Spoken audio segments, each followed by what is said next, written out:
Welcome back to the channel, everybody. Once again, here I am with another video. This time we're going to talk about some books that I bought recently and was sent recently.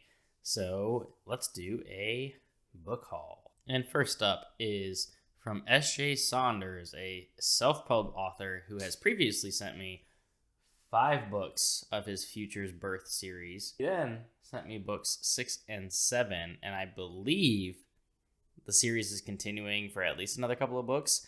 I have not started this yet. I plan on doing it very, very soon.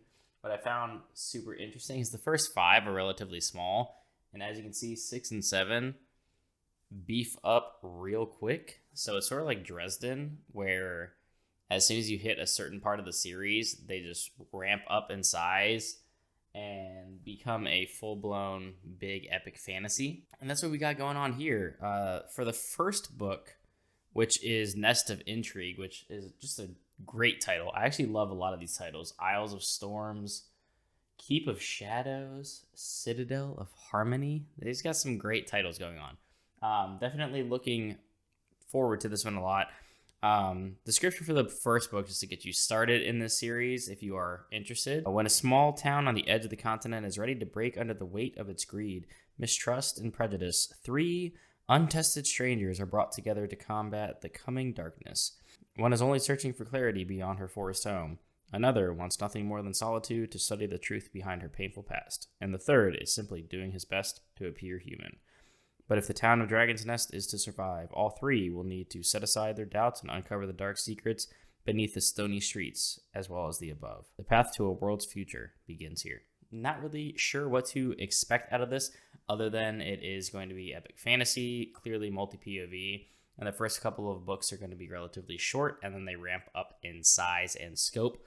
So definitely looking forward to that. Congrats, SJ, on creating more and more books. I do know that he's written previous books before this massive epic fantasy tale that he is telling, and if you look at his Goodreads, you'll note he was born in a hospital, he grew up in a country, and currently lives in a house. Next up, we have Nomads of the Sea by Kobe Zucker. Now, he actually sent me this kind of out of the blue, which is super cool and welcome. If anybody ever wants to send me anything, I'm eternally grateful. And goddamn, that's a thick book. So this is a self-published, another fantasy novel.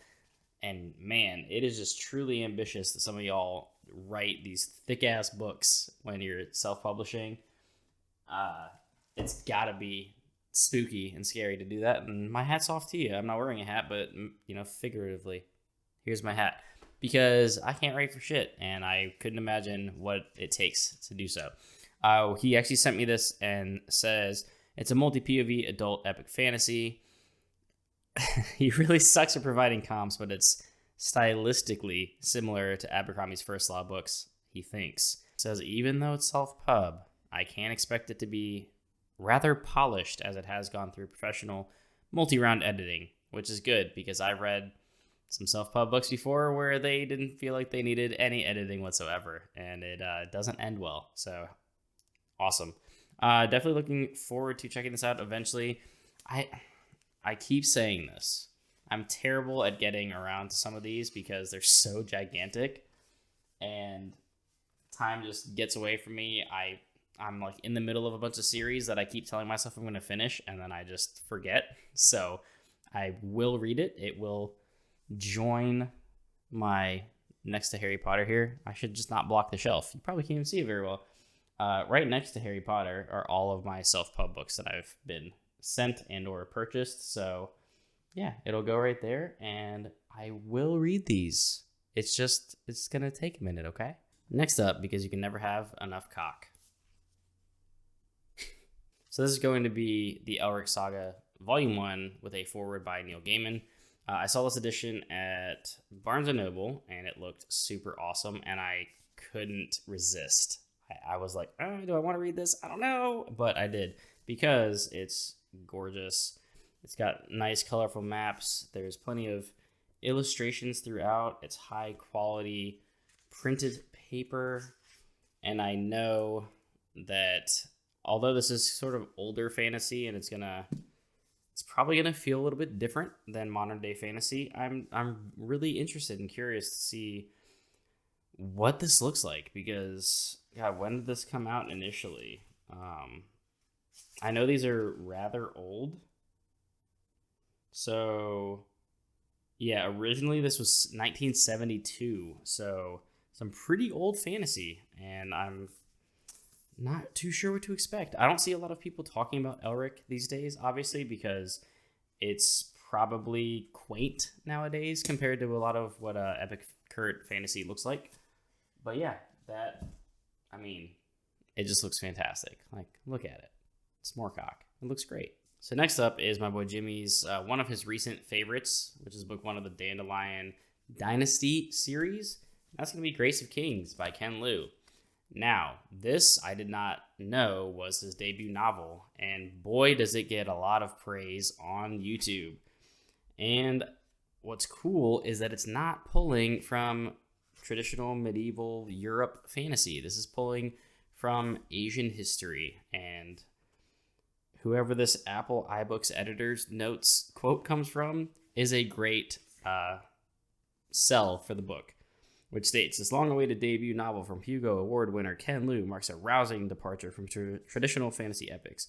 Inspired by the myths of ancient Asia rather than medieval Europe, The Grace of Kings is the story of an outlaw and a warrior who become friends, and then enemies as an empire crumbles. A feast for the imagination, Liu's vividly drawn and philosophically rich world took us in the fantasy genre to breathtaking new heights.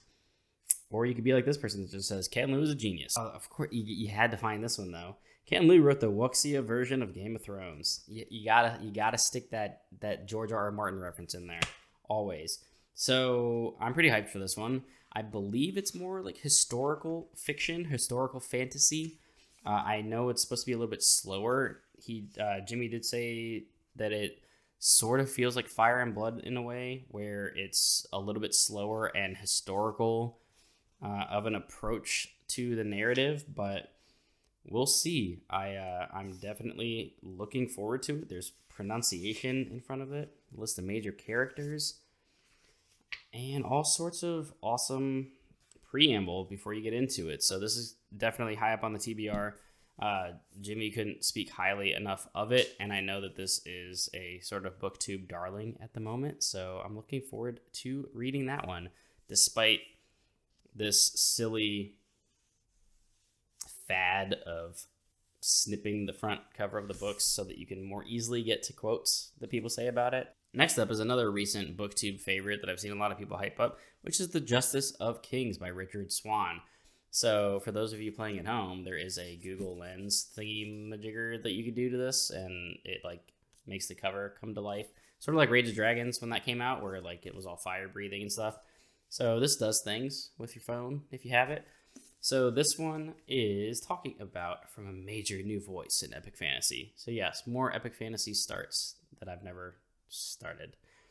The Justice of Kings introduces Sir Conrad von Volt, an emperor's justice who is a detective, judge, and executioner all in one.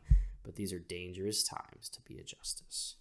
So this is going to be sort of a murder mystery unearthing a conspiracy that unravels into an epic fantasy. I don't know what to expect. I'm going to go into a lot of these sort of blind because that's just the most fun way to do this. I don't want to know a whole lot about these books when I get into it. And that's sort of the point of doing these and picking up new books, is not really understanding what they're going to be about, just generally that they're well received, and I'm expecting to like it. And also, what's good is the start of a fantasy series that is only about 400 pages and not 1,000, because people be crazy. Kagan the Damned by Jonathan Mayberry. I don't know anything about this book, other than when I started to read about it, I was like, hell yeah, let's get some more edginess, edgelordness going. So, of course, once again, look, it's from Michael Moorcock. I just bought a Moorcock book, and he's referencing George R.R. Martin, which I just talked about on Grace of Kings. It's all coming together, folks. The book is even dedicated to Michael Moorcock, but on the back, it says, sworn by oath, Kagan Vale is the trusted and feared captain of the palace guard, charged with protecting his royal children of the Silver Empire. But one night he is drugged and the entire imperial family is killed, leaving the empire in ruins. Tragic. Abandoned by the gods, haunted and broken, Kagan is abandoned by his gods and damned forever. He becomes a wanderer, trying to take down as many of his enemies as possible while plotting to assassinate the usurper.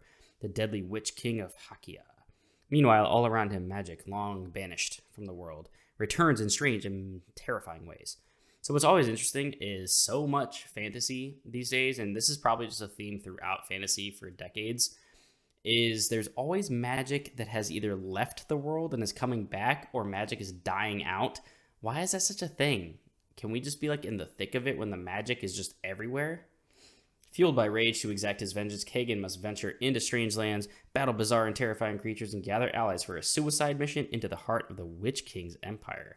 Ooh, spooky. And the reason I said it was edgy is just because there's like bloody sword with roses around it. It talks about how like dark and brutal it is. So, but I'm guessing there's gonna be some vampiric-ness happening, considering that he's a New York Times bestselling and 5-time Bram Stoker award-winning author.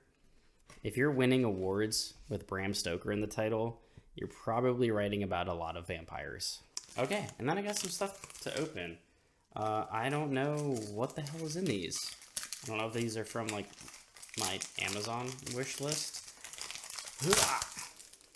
or not. I don't know. This is nicely packaged, so it couldn't possibly come from Amazon.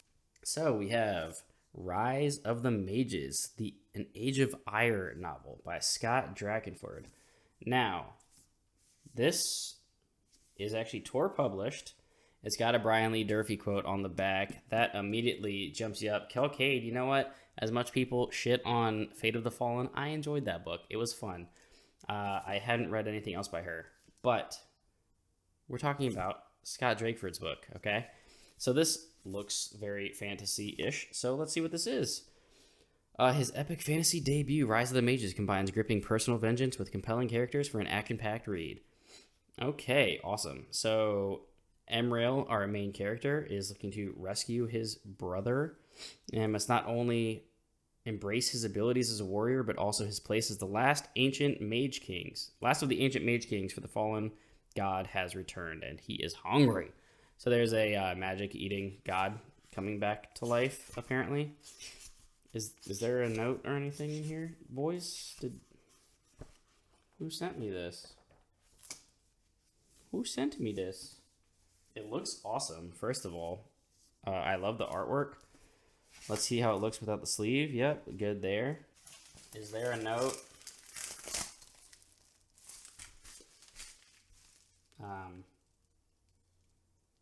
Nope.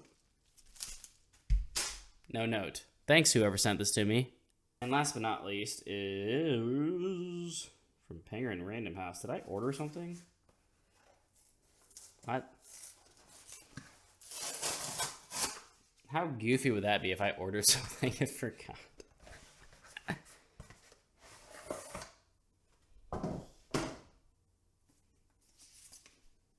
Oh, I'm so dumb. Guys, I know why. Okay, so this I'm actually super duper excited about. This comes out in August. This is the sequel to Stephen Arian's The Coward, which I'm not even pointing at because it's not where I'm pointing. It's not where I'm pointing. It's up there. It's over there. All right, so this is book 2 of this duology, and this is the Warrior. Now this is an arc, obviously. This is the proof copy, so there is some editing errors that will be in this that are to be expected. It's uncorrected. So I actually pretty much loved The Coward. I thought it was great, and I love that it's a fantasy duology from an author and not a trilogy, quartet, or whatever you would call 10 books. I like a nice, short, concise story. And I think The Coward functioned very well as a standalone, but it clearly set up for a sequel to happen. And I'm actually really interested to see how much it expands and brings back some elements of book 1, just based on where that left off with a lot of the characters that we were introduced to. So I'm super duper excited about this, honestly. And again, Stephen Arian, it was my first foray into his books. I know he's written a lot more than The Coward and The Warrior, but I was super impressed by a lot of it, honestly. It takes a nice spin on the Chosen One trope, and there's some zigs and zags in the story that I wasn't really expecting. Some things that did feel pretty familiar and D&D-ish almost, but I actually loved all that about it. And I love the mystery and intrigue that was slowly unraveled throughout the book. So that was super cool. And I loved Kel as a main character, honestly, for most of the book. And yeah, I'm looking forward to continue this. I will probably read this next month, or either June or July. I'll definitely read this before it officially comes out August 9th, which y'all should definitely pick up and read The Coward if you haven't. Highly recommend it. My review is linked down below. And yeah, that's going to be the final one that I've got here. I'm pumped for this one. So that's going to do it for the book haul. See anything that you might like here? Anything that you've read that I haven't on here that you're super duper interested in? Maybe it's Rise of the Mages, which, who sent this to me? It looks awesome. Thank you. The Warrior is definitely one of my most anticipated this year, and there's some more coming out later on this year, but I'm looking forward to Elric. I want to read some like 70s fantasy, see what kind of like D&D sort of sword and board fantasy has in store for me. So that's gonna do it for the book haul. Thanks y'all for watching.